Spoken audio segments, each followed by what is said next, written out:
Good evening, everyone. Welcome to what may well turn out to be our farewell stream. Thanks to Mad Uncle Ben and Lil Donny. Does the FIFA Peace Prize really mean nothing? So yeah, so on that note, why not cheer ourselves up by watching some horrific crimes? And welcome to anyone who's watching on playback. Okay, so but before we get to it, let's just set the scene. See what was happening back on the 22nd of July. Let me check.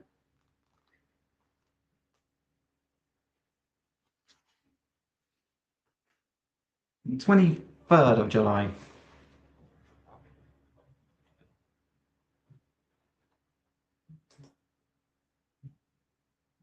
Yeah, I mean, generally there is some quite Orwellian shit going on. The Board of Peace.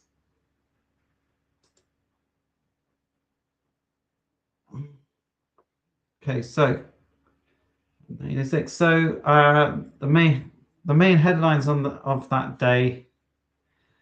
Pop star Boy George, he'd been admitted to rehab for heroin addiction, and I'm sure that all went well, and he never got into. Does it say May? Oh damn! You know what that is? That's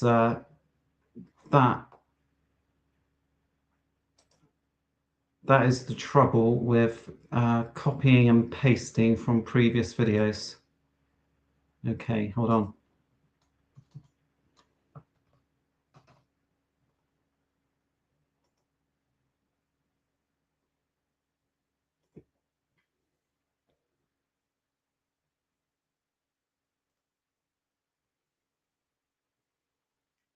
Well, that'll be updated for everyone. For everyone who comes back later.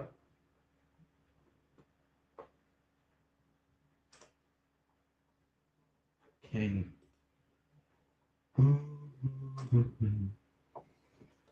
Okay. Yeah, it should be sorted. So yeah, Boy George was in rehab. By coincidence, his good friend Marilyn. Do you remember Marilyn? Yeah, he was in court for possession of heroin. Like I say, I'm sure they never got into any more trouble ever again. In the sports news, Ian Botham got himself in trouble. No surprise there. But I'm sure this was the last time, and he never got in any more trouble again. I should say that's Lord Botham now. Who would have thought cozying up to anti-immigrants Tories could get you so far? And also, there's top of this page. There's a little message from everyone's favourite pension thief, Robert Maxwell, about the upcoming Commonwealth Games, because they were due to start a couple of weeks after this edition of Crimewatch, but some countries were pulling out due to Margaret Thatcher's lifting of the embargo on South Africa. Who would have thought that would have gone down so badly?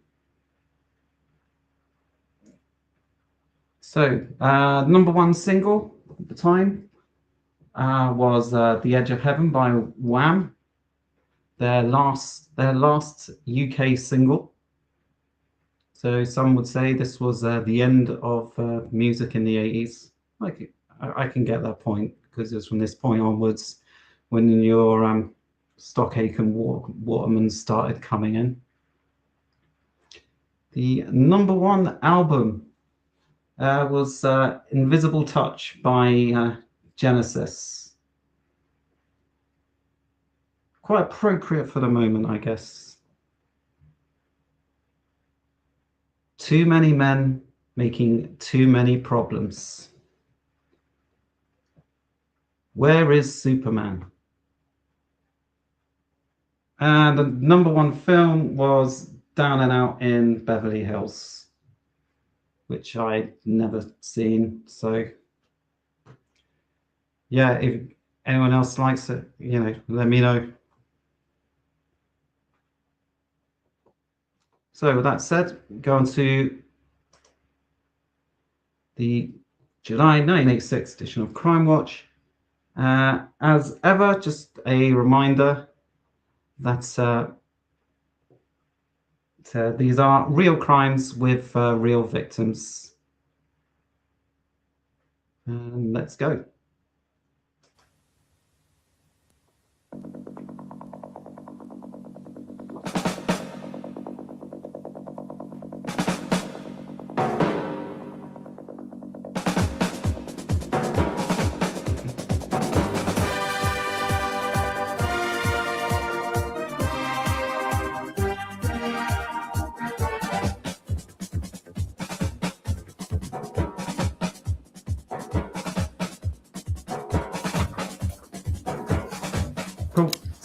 Hello and welcome to our 21st edition and our second anniversary. We can tell you that with your help, our first 20 programmes have had a clear-up rate of roughly 1 in 6, and they're crimes that almost certainly could never have been solved without your involvement. And there were serious crimes too. 34 have come to trial so far, and all of them have resulted in convictions. Right? One man has just begun a life sentence for murder. 6 men are awaiting trial charged with murder, and 1 for attempted murder. There's been 1 man convicted of rape and 3 others charged with rape, and 23 men have been charged in connection with armed robberies. Let's quickly bring you up to date about last month's programme. Calls to detectives here in the studio and around the country led to more arrests, more are likely, and there's been a breakthrough in 2 murder investigations. Marcia Tamboza, a Dutch girl who lived in Surrey, was abducted on her bicycle and she was strangled. 156 viewers called us, and one was a criminal pathologist. More on that later. A hunch, and detectives were intrigued by it and re-examined some forensic evidence. The result has been decisive. Police now know that Marcia's killer also killed Alison Day in East London late last year, and is the same man who raped 3 other women. Detective Chief Superintendent Vincent McFadden says he's quietly confident the man will now be caught. They're slowly piecing it together. In 3 out of 4 of our photocall More cases, on that later. the best response we've had yet to photocall. 2 men have been charged with an armed robbery at Holloway in London and with attacks at 6 other building societies, and a 3rd man has now been arrested too. 2 men have been charged with a theft from a jeweller's in Huntingdon. That, surprisingly, was information from a viewer miles away in Glasgow. And a viewer recognised her former boyfriend. He has now been charged with 2 armed robberies in the northwest of England. This man, however, Dennis Martin, our 4th case last month, has still not been traced. Call us if you've seen him.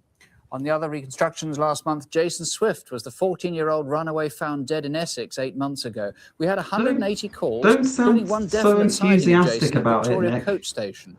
And one viewer has some crucial information. Mike, please, from Croydon, who rang twice to help, please do call again right now. The number direct to the studio is 01811 8055. Ask for Mark, a BBC researcher. We guarantee it's in complete confidence.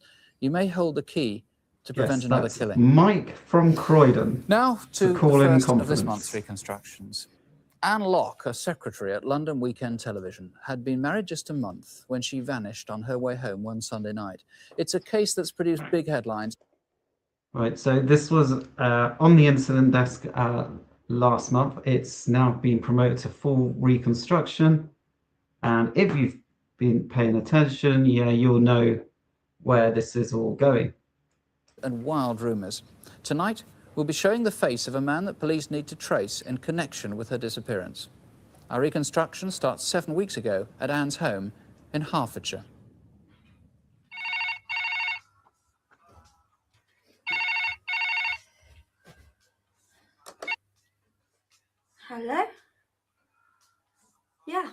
Yes, it is. Oh, hello, Simon. Just after lunch on Sunday afternoon, May the 18th, Anne Locke's boss phoned from London Weekend Television. I'll be in about 4 o'clock. Anne occasionally worked Sundays, but the producer asked if she could work a little later than usual. No, I don't mind. Of course I don't mind. That's fine. All right, then. See you later. Bye. Well, I'll try not to tax your brain too much. Anne's 86-year-old grandmother lives in the same house, and she remembers all was normal when Anne left home. Bye, Nan. I won't be late. Anne's husband was in Dorset for the weekend, planning a diving trip for their sub-aqua club. He was away till late that night. This particular a Sunday, sub-aqua we had club. just sold her car, and she would normally on a Sunday have driven all the way up to LWT where she could have parked her car. But on this particular occasion, because she had no car and the new one had not yet arrived, she cycled to Brookman's Park station. Brookman's Park is a prosperous Hertfordshire village just north of Potter's Bar. Anne was known around the village by her maiden name, Sunyuk. That Sunday, Anne was only just back from her honeymoon, and she had a noticeable suntan for mid-May. What kind of name is that? Excuse me, what time's the next train, please? To 43. 43? Yeah. The ticket collector clearly remembers Anne arriving with her bike. Hang on. No, that's not what she said. You said, what time's the next train? And Almost he certainly said she would the have parked it in the 43. station bike sheds and locked it.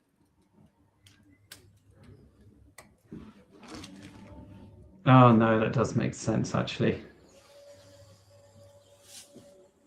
It means it's coming at Anne's 43 normal route minutes to past. work took her on the Welwyn Garden City to London line that used to be called the GN Electric. It stops at places like Potter's Bar and Finsbury Park.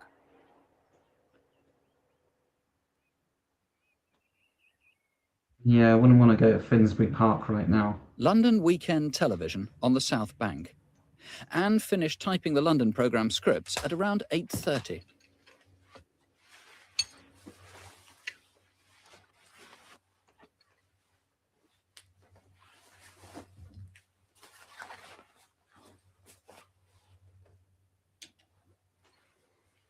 On her way out, she had to hand copies of the scripts to drivers who delivered them to the producers' homes.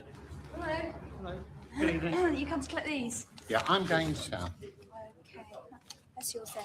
Thank you. Right. Thank you. Driver, if no one is in, please put through letterbox. You must be joking. What do you think we're going to do? Drink it back? Well, you might do. Some drivers would. I'll see you. Thanks.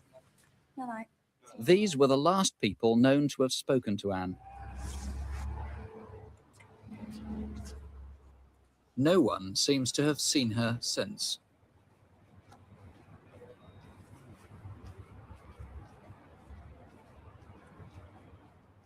Assuming Anne went home, she'd normally have walked to Waterloo Underground, the York Road entrance.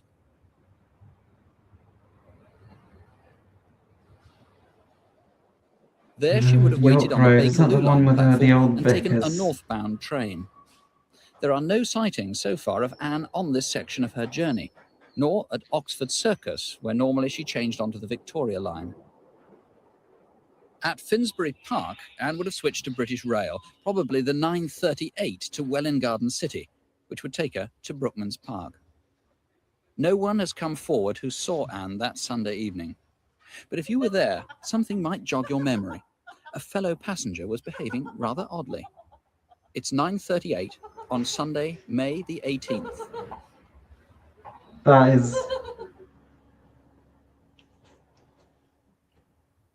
is a bit weird. It's not. 9 stops down from Finsbury Park is Brookman's Park. It's not like Anne's she's home. listening to something The on bike Audible. shed is unlocked and the station is unmanned. This teenager has come forward and remembers seeing someone about half an hour before that London train arrived. You seen anybody with an air gun? No, why? Somebody been shooting at pedestrians with an air gun. No, I haven't. Been a friend's house, took them off it. I have no idea what you just said now. By this time, Anne's husband, Lawrence, had got back from his boat trip. I arrived home just before 10 o'clock. Nan met me on the drive, and she was quite distressed as Anne hadn't come home, and she hadn't phoned either. I unhitched the boat, unloaded the car, and drove back down to Brookman's Park Station. I got there, had a look in the bike shed to see if her bike was there, and it wasn't. It had already gone. I was about to leave when I saw a train coming in. Just after 10, the train Anne should have been on arrived at Brookman's Park. Yeah, but it sounded like the kid was saying something about waffles. This couple, Mr. and Mrs. Masterman, home from a hiking trip, are sure that they were the only people to get off at Brookman's Park.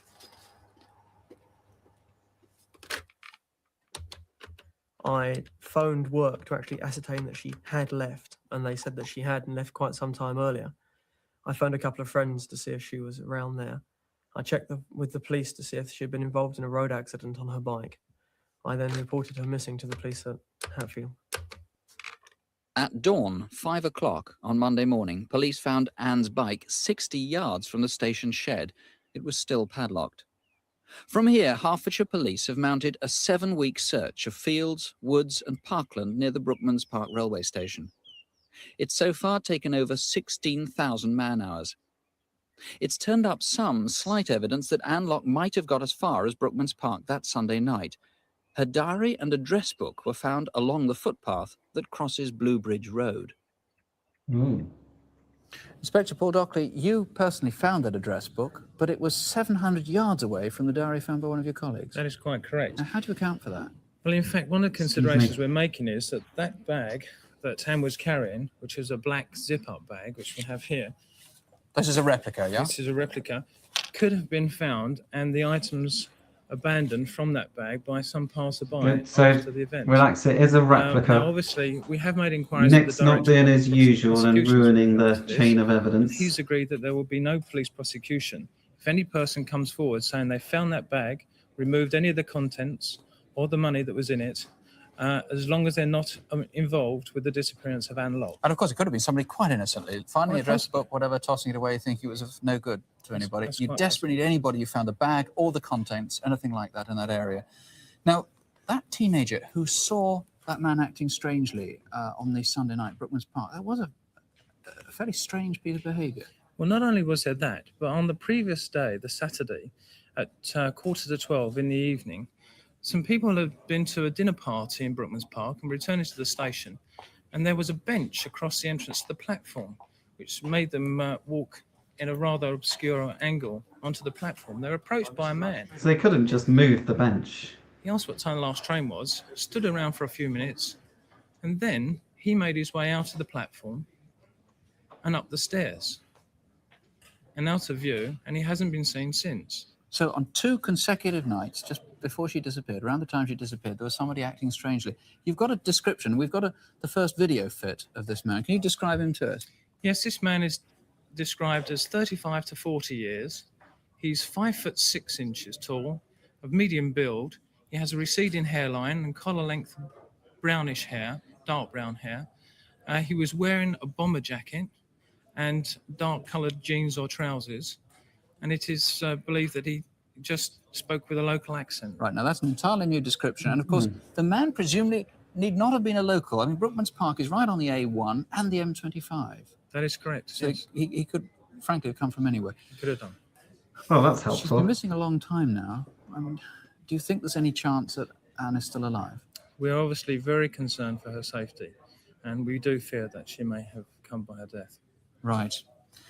Okay, well, if you feel that you can help in any way, please do call us. Detectives are waiting for you. Call right now on 01811 8055. Or you can call the incident room at Welwyn Garden City. That's 0707 331 011. Welwyn Garden City, 331 011. Okay, so the police haven't quite connected all the dots yet. So they've managed to link Marcia Tembo's murder to Alison Day, but they haven't quite connected Anne Locke to it. So if you've been watching in the last few episodes, then you'll know this is all the work of the railway murderers, John Duffy and David Mulcahy. I don't know how to say that. Should really learn. But yeah, so John Duffy was convicted of, so obviously I've already been over this, but in case anyone is new, so John Duffy was convicted for the two murders of Alison Day and Marcia Tambosa in 1987, but in 1988, but he was cleared of the murder of Anne Locke. So, but that case was kept open, and then in 1999, Duffy pleaded guilty to nine more counts of sexual assault, which included Anne Locke, and that was what put the police put the police onto his accomplice, David Mulcahy, who was convicted for all three murders in 2001. And because of double jeopardy laws at the time, that meant that Duffy couldn't be retried for the murder of Anne Locke. So they're both serving life sentences. And as I said before, there is a documentary on Channel 5 about the railway killers, and like I said, there's a book, and if Simon Farquhar sells any more books on the back of this series, I want a cut.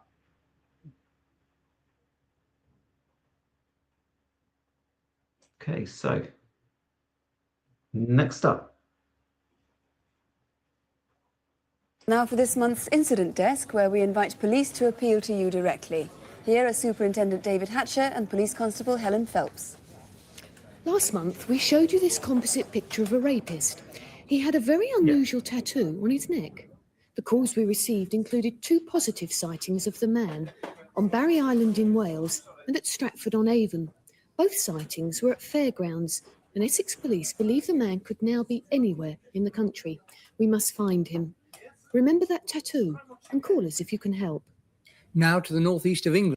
Yeah, again, as this one was on the last episode, the last sighting I was able to find of this guy was up in Whitley Bay, up in the northeast.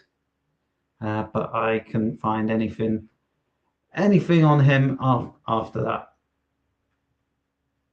Okay. And the murder of Julie Perigo. Julie was a prostitute. In the middle of May, she was found stabbed to death in her home in Sunderland. Most of Julie's neighbours were unaware of what she did. She lived on the Downhill estate at number 55 Kidderminster Road. Her flat door faces away from the street, so clients could visit discreetly. Usually she found those clients through these contact magazines. She either placed ads herself or a friend passed clients on to her. On Friday, May the 16th, at about 1:30, Julie mentioned to a friend on the phone that she was due to see someone later. Old Jeff has rung. He's going to pop over to see me. Old Jeff might have been a former client of Julie's, and we've a possible description of him. A man in his mid-60s, about 5'9", with a large beer belly.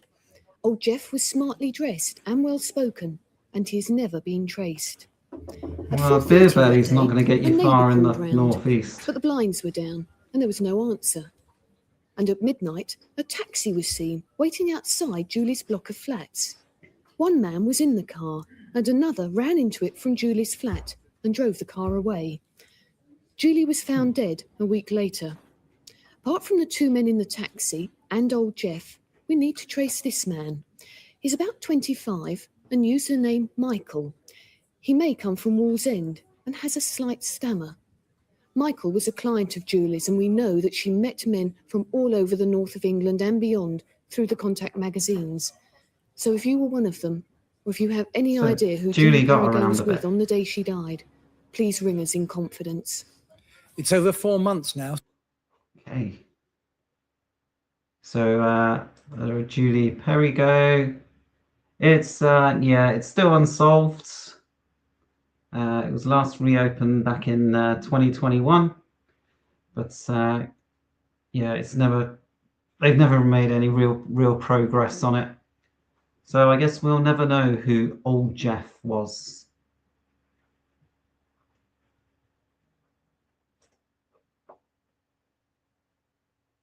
Since 16-year-old Kevin Hicks disappeared from his home in Addiscombe, South London.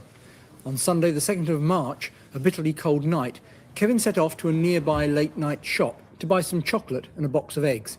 He needed them for a cookery lesson next day. He never returned. Kevin was a quiet boy and rarely went out.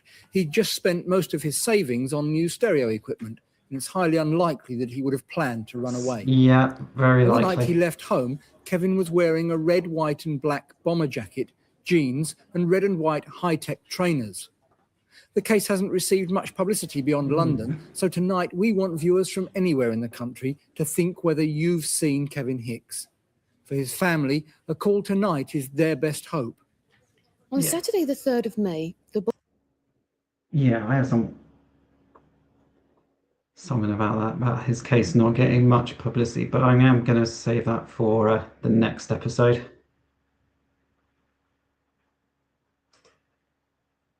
I don't know, Hitachi probably, or Toshiba.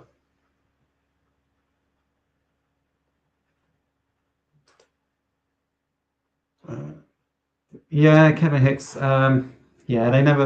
He's never been found, but the police do think that he was murdered. His case was reopened back in 2016, but no new leads on that.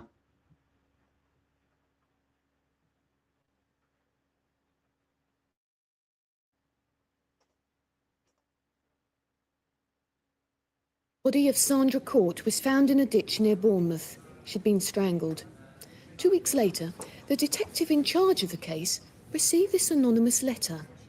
The writer claimed Sandra's death was a complete and utter accident, and that the person concerned was deeply unhappy, hurt, and in total shock. It continues, the only reason the person has not come forward is fear that their explanation will not be believed.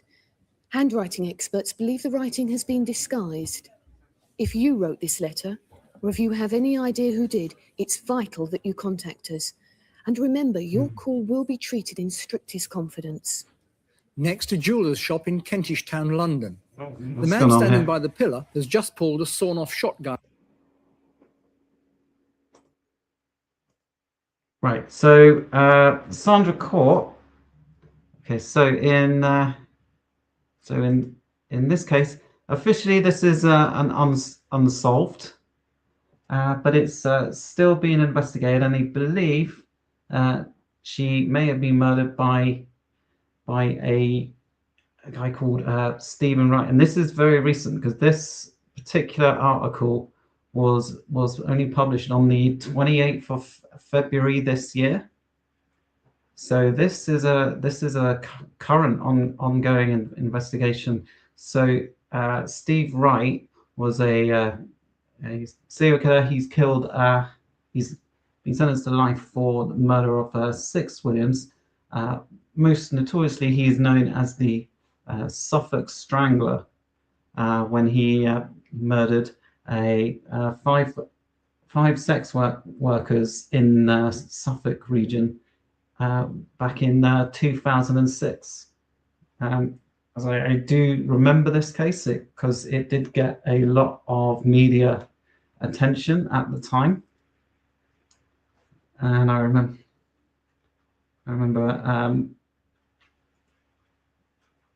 I wish I should have dug this out beforehand, because I remember Richard Littlejohn putting out a really distasteful article about the women who had been murdered. He took objection to them being described as women who worked as sex workers.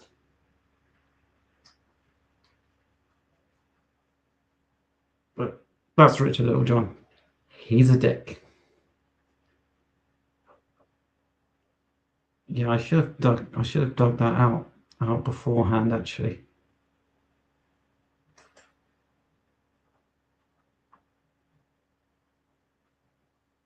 Out of a Texas home care plastic bag. He threatened the shop assistant and demanded cash and jewellery. The staff thought he was about 5'9". The close-up gives us a fairly good view of his features. But look closely at his manner. He's a snappy dresser, and someone must recognise him from this video. He left the shop after 3 minutes with £10,000 worth of gold and diamonds in the carrier bag. The alarm was raised immediately, and only 18 seconds later, 2 policemen arrived. Unfortunately, they were just too late, and he got away. Oh, they were just too late. And we'll catch him before he does it again. Oh, they must have been gutted. And finally, an armed robber with a passion for... They must have been gutted that they missed him. It's, this one is... Yeah, it's our first trip to the dance floor.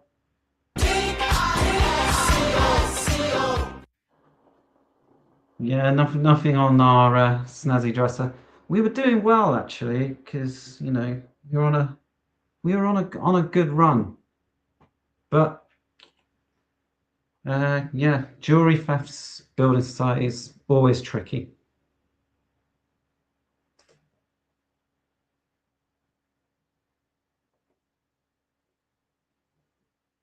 Hats. This man has robbed 6 building societies in North and West London and got away with more than £15,000. He sometimes wears a flat cap, sometimes a trilby, and once a sort of white tennis cap, but always some light-coloured snakeskin shoes. On one occasion, he had a bandage on his left hand. He's a dedicated follower of fashion. If you can help with any of tonight's incident desk cases, give us a ring. Here's the number, 018118055. So, Inspector Clouseau there. Now, this one, I have a possibly found him. I'm not 100% certain, but I did find the story of this guy, Patrick Mulvihill, who had been caught after being seen on Crimewatch. You know, this is a story. You know, it was not long after this edition of Crimewatch went out. So yeah, this may be him. It may not be. It may be one of the many other building society robbers I've missed over these episodes. But yeah, he needed the money to keep himself in hats and fake mustaches.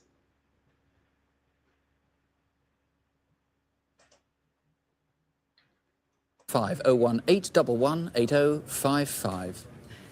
And that jeweller in Kentish Town mended this very necklace, so do try and help.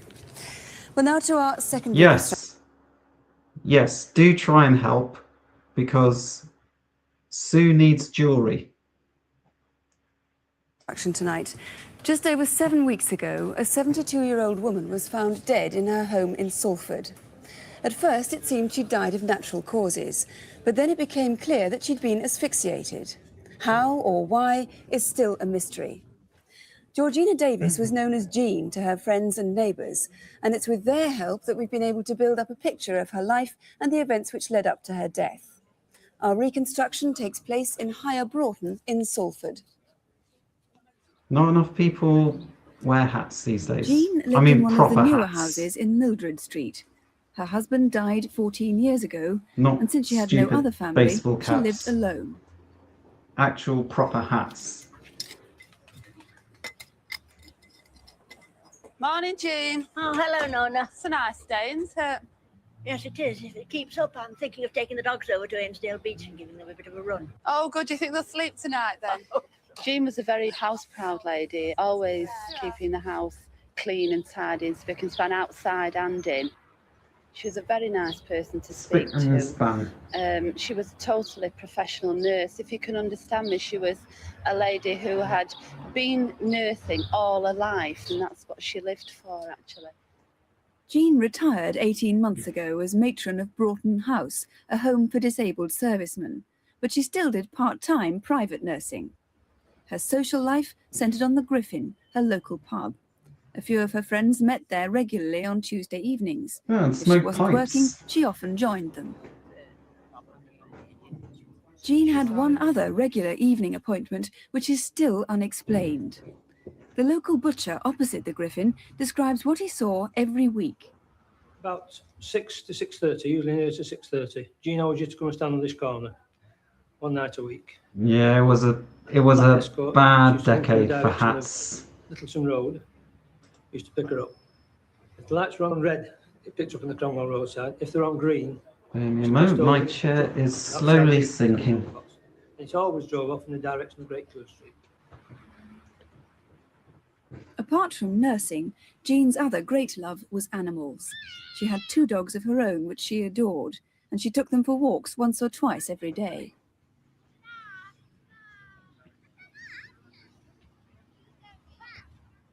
On Tuesday, the 20th of May, Jean took the dogs as usual to the Old Salford racecourse in the afternoon.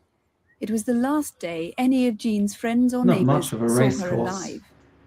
Their statements provide us with a patchy account of that day. I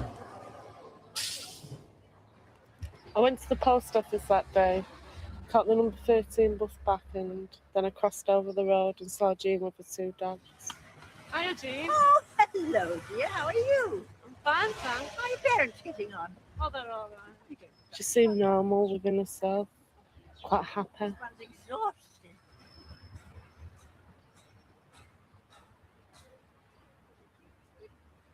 We both walked together up until I reached our house, and I presume Jean then went to her house. I'll tell my mum who was asking about it. Yeah, we need to take hats back. Take hats back for the common man. About 5:45 to 6 o'clock. It had been raining and it was a pretty sort of murky evening, really. I was aware of a car passing, didn't realise at the time that it was Jean's Metro.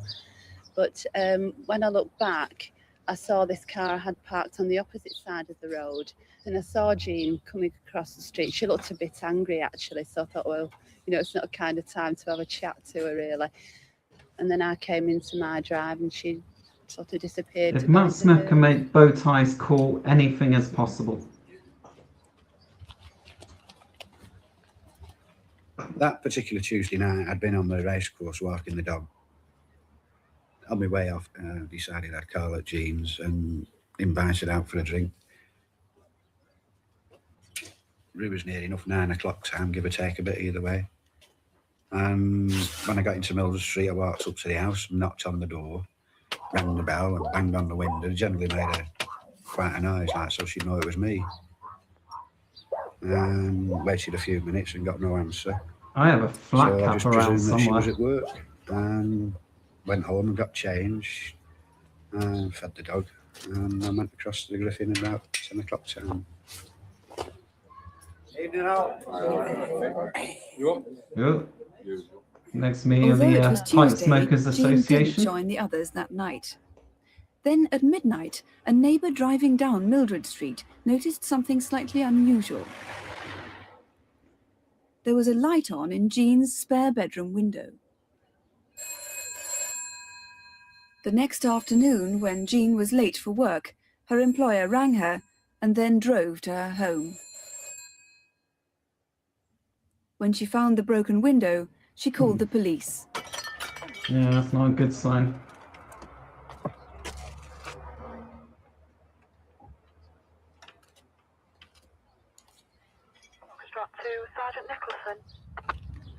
So whoever could get in only needed to make a small little crack in the window, but the police needed to break the whole thing off. Jean's body had been found upstairs in her bedroom. She died from some kind of pressure to her neck. Oh, Dennis, what's the position up here now? Well, it's pretty tidy up there, but the lads are working on it now. Thanks very much. Oh, well, at least they cleaned up. There were no obvious signs of violence nor any struggle, but gradually more details emerged which suggest Georgina Davis was murdered. Well, Mr. Patterson, what makes you believe now that she was murdered? Well, although initially there were very few signs of disturbance in the house, we now know that certain property, including a set of house keys with a Yale and a mortise key on them, are missing, together with a handbag like this, which Mrs. Davis owned, and a blue cagoule with a white stripe down the side. And she'd been seen wearing that very day, hadn't she? This so is that what is she suspicious. was. Yes, this is what she was wearing that day. I am particularly interested in finding this item of clothing. I'm hoping Also, that's just a replica. There have been Wellington boots similar to these. So if anybody's seen any of those items of clothing or some keys, please to let you know. Yes, that would be of extreme importance to me. Now, Jean wasn't a great socializer, was she? She was quite a private person, didn't talk about her private life, which has given you quite a lot of problems. What do you most need to know about her life? Well, one thing has come to light. She is known to have met someone once a week who owns a black A-registered Ford Escort vehicle. This is the car the butcher saw. This is the car that pulled up the traffic lights near the butcher's Ford Escort, shop. slowly Yes. replacing the Cortina as No, it could be the either Tuesday, Thursday, or Friday. dodgy criminal car of choice. At the moment. We have no idea who owns this vehicle at all, and it is important that we find that person. And you don't think it was a patient she was going to see? It's unlikely, because normally she was very well dressed when she went out on that particular evening. Right. Now, for a few weeks before she died, she hadn't been making those regular visits on Tuesdays to the Griffin pub, had she? Where do you think she might have been instead? Well, it's possible that the black escort could be connected with this, or we have also heard that she had other jobs that we haven't found out about yet. Anyone who has employed Mrs. Davis over recent months, I would very much like to talk to. Right, so you need any patients of Jean's anyone can help you with that. The driver of that escort, black You know, escort, get we in saw. touch. And anyone else in particular that you'd like to trace? Yes, outside the house at 7 a.m. on the Wednesday morning were two men wearing blue boiler suits. These men had a van parked nearby, and they were seen to be looking at the house. We have never traced those men. And finally, what's vital is you need to know somebody who perhaps saw her between 4:15 and 6 o'clock on that Tuesday, the 20th of May. Yes, at 4:15 p.m. she came back from walking her dogs. She was then seen coming back in her car at 6 p.m. I do not know where she was in between, and I would like to find out. Perhaps somebody can solve the mystery. Thank you very much indeed. This is the number to ring: 01811 8055, 01811 8055. If you can't get through here, or you'd rather phone locally, police are waiting for your call at the Crescent Police Station in Salford. That's 061 855 5151. 061. Oh, okay. So this case. So officially, the murder of Georgina Davis here. Officially, this is an unsolved case. Now there was a woman who had been charged for her murder, the wonderfully named Doreen Serene, but she was cleared in the end. So she wasn't too happy, so she tried to sue the police. Don't know if she got very far with that. But, this is officially unsolved. Okay.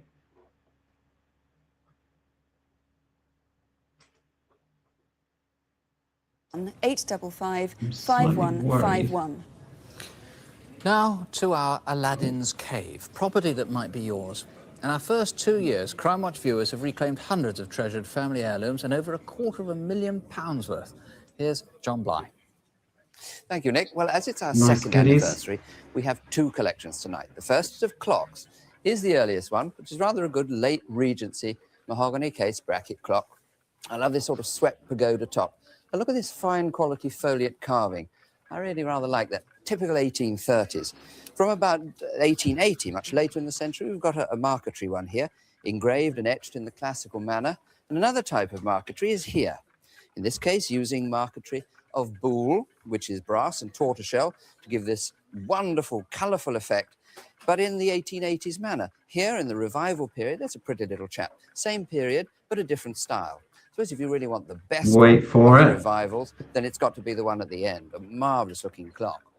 Leaving a fair old gap on somebody's mantelpiece would be the garniture at the end, which... well, nearly right. What a lovely noise. This is actually quite an important set and would have had a pair of candelabra to match. The panels of copper are silver, gilt on a bronze-type background.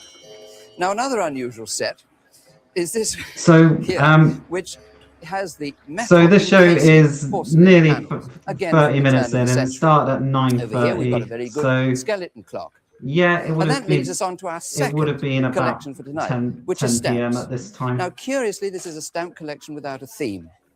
They range from the Vatican. So that was nice of them to arrange it that way. Covers to penny reds. To most interesting of all, some Polish prisoner of war camp stamps, which were used in 1944 and 1945. Now, we believe these belong to one person who may have worked for the Mobile Shipping Company. Some of the first day covers were sent to their offices in Pegasus House, and there are copies of the in-house magazine filled with stamps. Now, some of this collection is extremely rare. For example, that block, if it's genuine, is worth over £3,000. So, while you're busy trying to think of anyone who might help with that, I'm going back to wind up the clock. Stamps are big business. Well, the number, once again, if there's anything you recognise, is 01 811 8055. 01 811 8055. Our final reconstruction involves a crime that's callous and reckless in the extreme. It's an unsubtle armed robbery in which two people were shot at in cold blood. It happened 5 weeks ago in a busy shopping street in Birmingham. It's one of their raid videos. It's 6:30 a.m. on Monday, June the 2nd. The National Westminster in Moseley was expecting some computers to be delivered to the bank and had asked the police to clear a parking space. This man, David Bishop, a bank clerk, arrived at 10 to 9. Later, he'd recall he'd seen a blue Ford Escort parked outside the bank. Yeah, I'm telling you, the Cortinas were being phased out. The bank opened and it was business as usual in Alcester Road for the rest of the morning. Were taking over.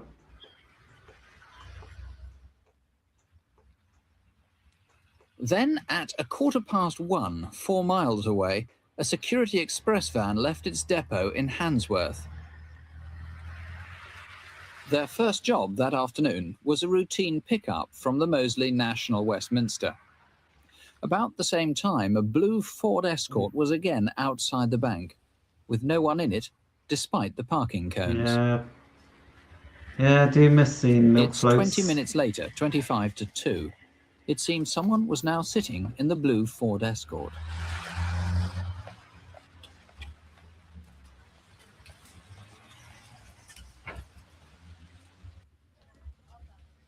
The collection routine took 5 or 10 minutes. We know the score here.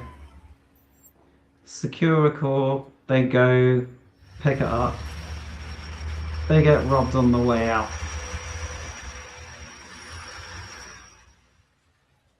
The bag contained £13,000. Nice and purple, so it doesn't stand out.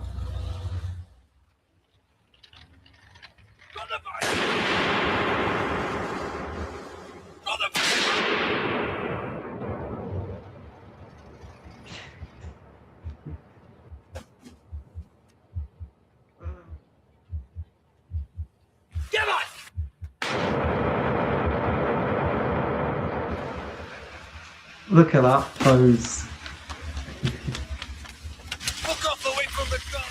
From this point, passers-by gave chase. And can you believe they didn't win the BAFTA? That's the car. Okay, we'll follow it. A local businessman had also seen the shooting. The robbers swerved into Oxford Road, almost colliding with another car.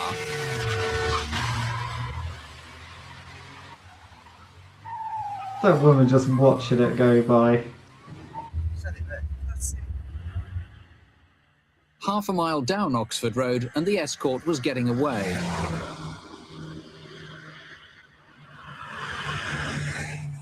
The robbers then turned into Grove Avenue. As the couple in the metro approached the junction, they saw the escort had come to a stop. Don't get too close. Remember, he's got a gun. But maybe the gunman had got out.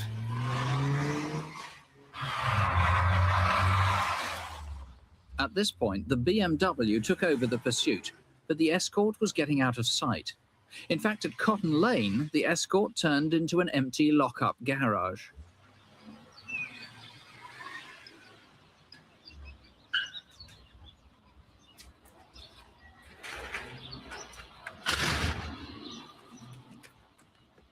With the driver hiding, the pursuing cars drove straight past.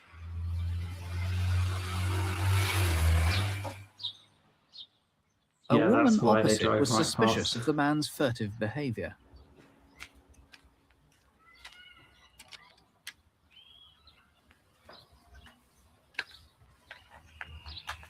Hey, what are you doing? It's private property. It's private property, this is. Hey! Stop That'll learn him. You stop that man! Stop him! No one helped, and the driver made off in the direction of School Road. Why would they? As far as they know, he's just a guy walking along a road. People in Birmingham chasing after them like that. What happened to the security guards? One of them had a miraculous escape. The bullet passed through the seam of his trousers, but the other man was seriously injured. The bullet entered his left leg. Well, that's not the Unfortunately, only he's still thing. walking about on crutches. In fact, I had 3 shots being fired there. Yes, the third shot, we think, hit a vehicle coming into town, in towards Birmingham, just by the driver's mirror. And again, the driver had a miraculous escape. I know it's not a very legalistic phrase, but I mean, frankly, this guy's behaving like a nutter, isn't he? Yes, he is, really. Have we got any description of him? We must have from the people who were chasing him. Language, Nick. These have been made up from witnesses who saw them. These are artist impressions. They are indeed, yes. This man is about 5'10", 6 foot, aged 35 to 45. What is very noticeable about him is that he's got a hairy chest and a heavy gold chain around his neck, which is shown on the picture there. Right, that's the gunman. What about the driver?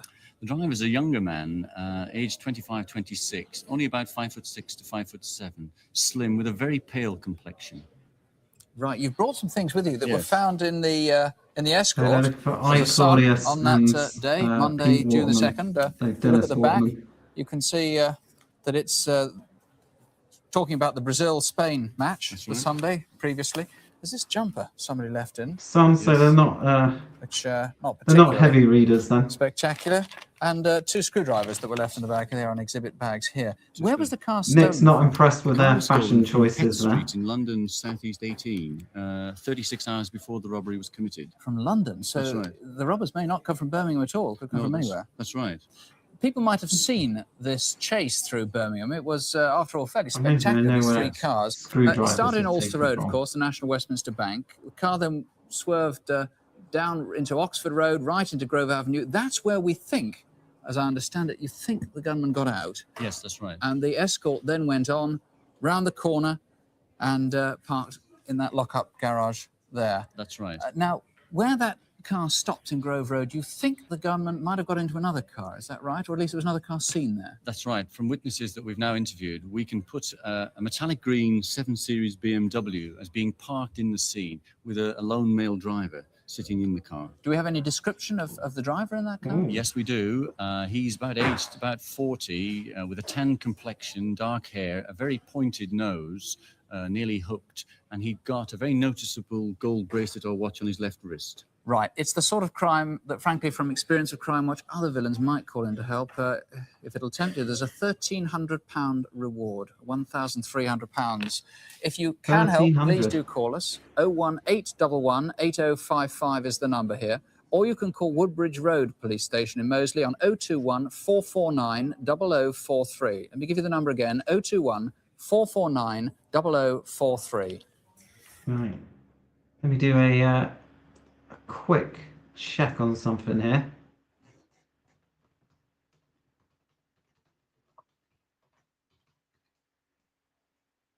Okay, so inflation calculator.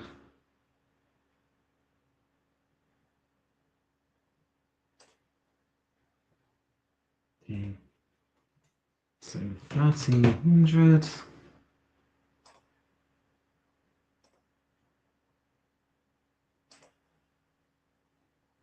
Okay, so their £1,300 reward in 1986, that would be equivalent to £3,919 today. So that's a decent bit of lolly. But yeah, this case is, as far as I know, yeah, I couldn't find much else after it. This was a news story from October of 1986, and that's the security guard Keith Owen, who had been shot in the leg. So he did survive his wounds, but yeah, as far as I can tell, yeah, the case was still unsolved at this time, and I couldn't find anything else after that.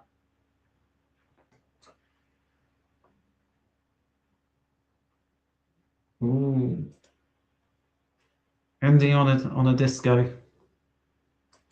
Well, you see, there's a flipping thing here, because we've got a bit of a Brucey bonus coming up here, and you'll soon find out why that's so appropriately called.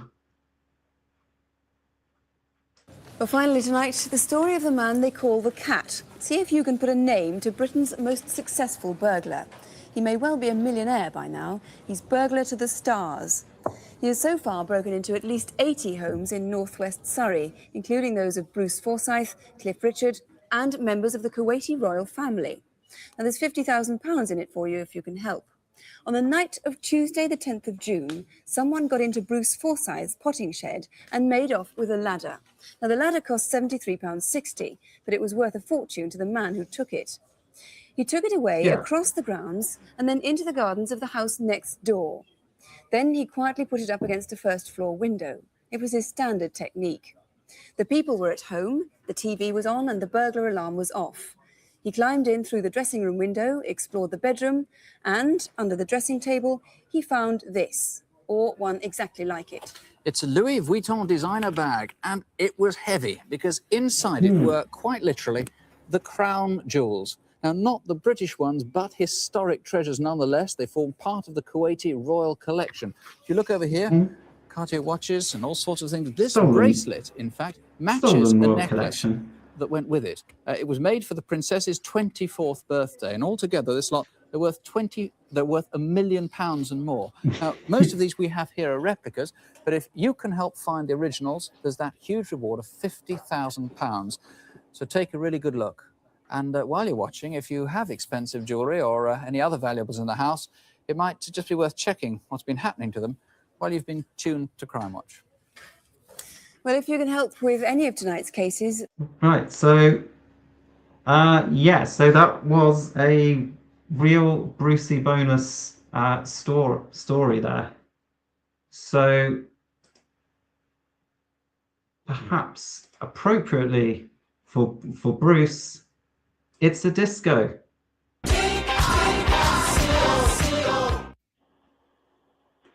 You know, it's Bruce Forsyth, isn't it? Of course, he's gonna have us up dancing. Oh,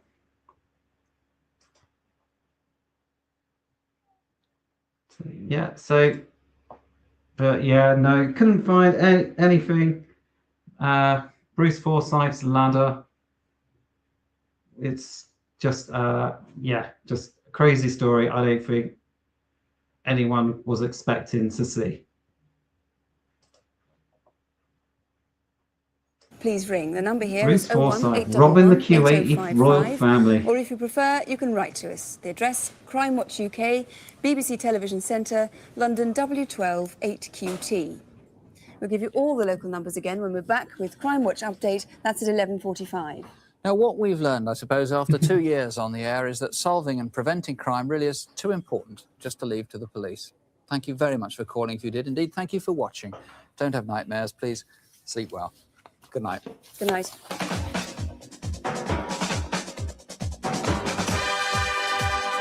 Yeah.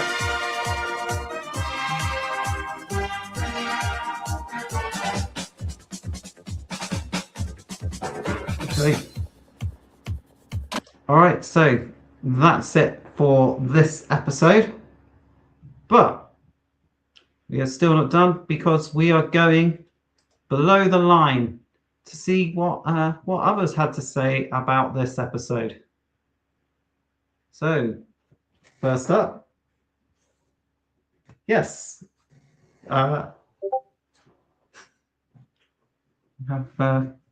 someone agreeing that what the criminal world has really been calling out for on this show, an armed robber with a passion for hats.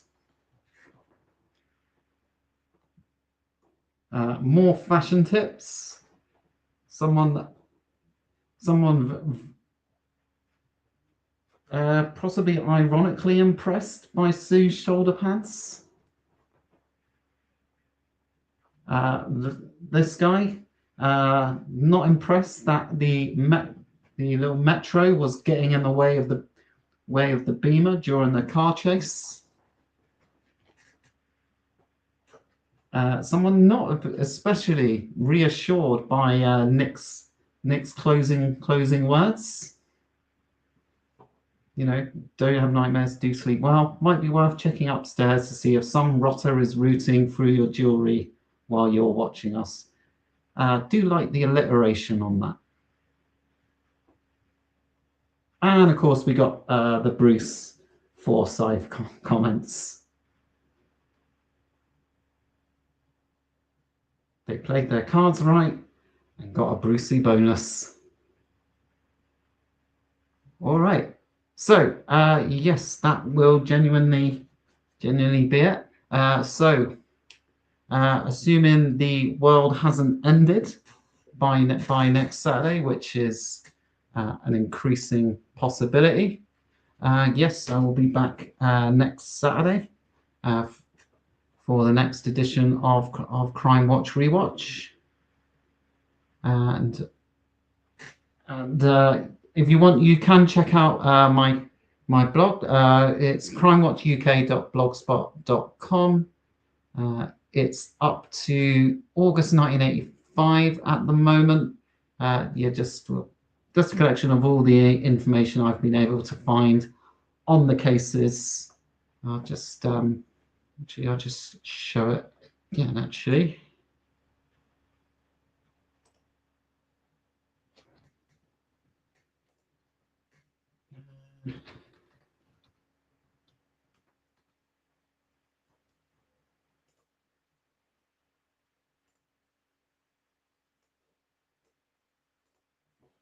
So yeah, the link is in the description, and as you can see, it's just my own little database I'm building, all the cases that I've been on Crimewatch. You know, there is an official Crimewatch wiki, but shit, this is better. And yes, do remember to hit like and subscribe, all of the YouTube stuff. And until next time, don't have nightmares. Bye.